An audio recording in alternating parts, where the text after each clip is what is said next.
Brought to you by...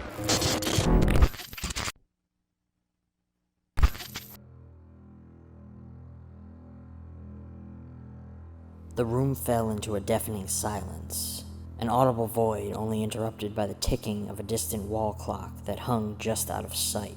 From this position, comfortably set atop the soft cushion of the ottoman with a fresh novel adorning his lap, a fresh cup of coffee still steaming on the shelf beside his record player, Oliver came to realize that the meager little life that he had crafted for himself was never in his control at all. Every word he ever spoke, every small action that he ever made, resided within these pages, dictated before he ever had a chance to take the actions for himself. What he held in his hands now was not another manuscript. It was, in fact, his life. Fuck.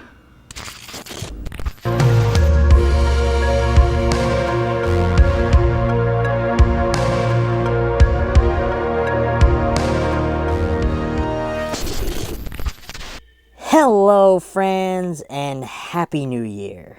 With 2020, the year that seemingly just kept on kicking us all while we were down, finally in our rear view, it's time to move on toward bigger and better things.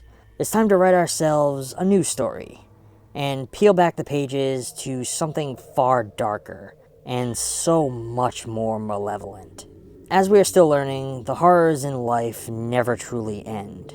They only further reveal themselves to us, calling forth from deep in the mouth of madness.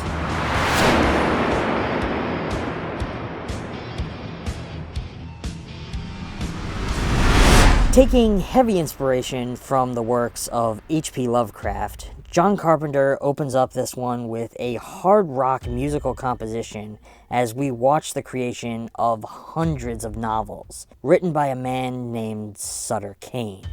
Do you read Sutter Kane? What?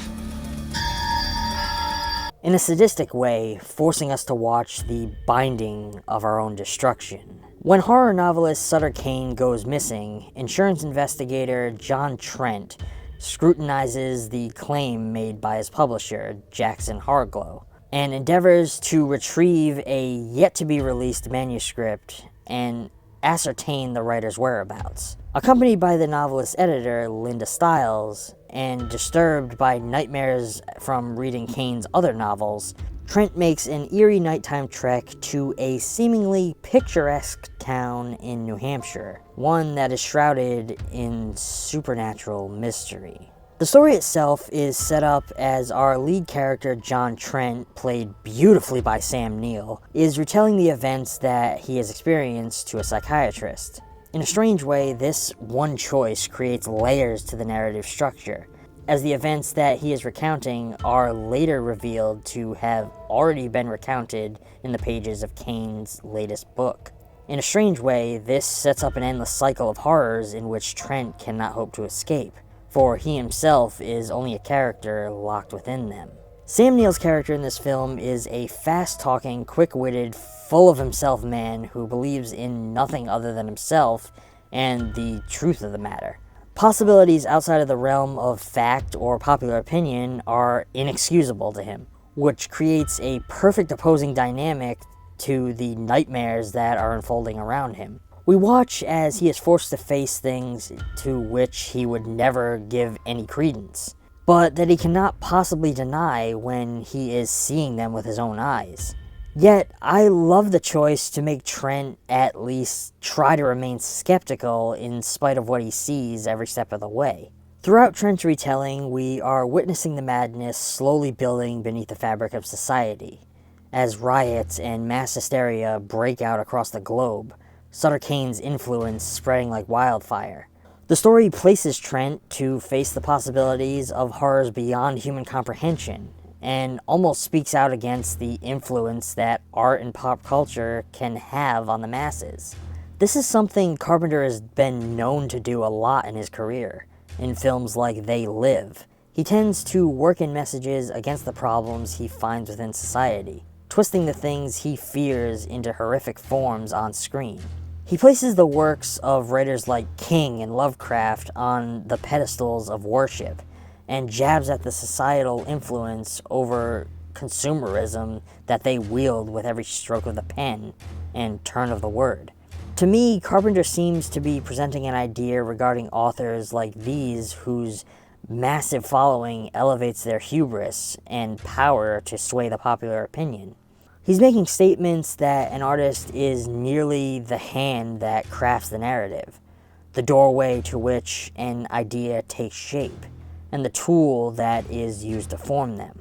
In a twisted irony, he does this all while doing the same thing as they are with his filmmaking, feeding back into the idea of finding ourselves trapped in this vicious cycle, for even he cannot escape the story that he is trapped in. On the journey into Hobbs End, Carpenter chooses to shoot the sequence of our characters driving toward the town in total darkness, as if they have to pass through the crushing emptiness, the ever-present void in order to enter, as if Hobbs End exists beyond our world entirely. There's something symbolic about them passing through a covered bridge to wind up on the border of Hobbs End, having passed through a gateway. I personally love the aesthetic that Carpenter brought to the town of Hobbs End, masking the unimaginable nightmares beneath the simplicity of quaint Middletown, USA. When they arrive, there is no one in sight. The town is still, as if it were frozen in time, crafted by the brushstroke of an artist, or the words of a writer. We do have our few scattered townsfolk throughout the film, including the grandmother from Happy Gilmore, who turns out to be a fucking unimaginable nightmare, and a surprisingly early performance from Hayden Christensen, and of course Vigo the Carpathian from Ghostbusters 2 and his son, Johnny Boy! A series of characters who only serve to unsettle us and build the looming threat of what Sutter Kane's work has begun to do to the world around him. The film builds the mystery and intrigue well, slowly building and revealing strange and unusual horrors throughout the narrative that plunge us deeper into the overarching nightmare. Carpenter utilizes the influence of gothic horror in the presence of Kane to enhance our perception of the evil that surrounds him. This film utilizes the unique techniques of the time, visual effects that don't totally hold up today, but create an otherworldly experience. More than anything, this film is a visual experience, stringing together nightmarish horrors that lead us into an apocalyptic outcome. The story is ripe with gruesome and intangible terrors, from the ever-changing painting in the lobby of the hotel to its shape-shifting, murderous old caretaker. As a friend of mine pointed out while we were watching this film, something just seems off about it. Personally, I wouldn't want it any other way. This is a story told from the perspective of someone who isn't fully aware of what is happening around him, isn't experiencing the whole picture, and isn't willing to believe in it. Therefore, it should remain utterly confusing, as he is driven mad by the terror of it all. This film builds the mystery and intrigue well, slowly building and revealing strange and unusual horrors throughout the narrative that plunge us deeper into the overarching nightmare. As I said before, it is revealed to us deep into the plot that the events that are unfolding are dictated by each word that Sutter Kane writes, that the events we are witnessing are that of the book in which he is writing, a dictation of the end of all things, as something ancient is returning from some dark place in time. In a lot of ways, like the works of Lovecraft himself, I'm sure that Carpenter meant for this film to be discussed and interpreted by each person who has viewed it. The imagery of Kane tearing himself away like a page in a book is an act of unleashing the madness and letting loose the story upon the world. In this case, the monsters that were held back by his mind. In a way, I wonder if this film was Carpenter trying to speak about the inevitability that the human race is destined to meet its end by its own hand. That the demons and monsters that we repress and keep buried in the darkest parts of our minds will inevitably rise to the surface and claim what is rightfully theirs, just told through this Lovecraftian tale of madness and mayhem.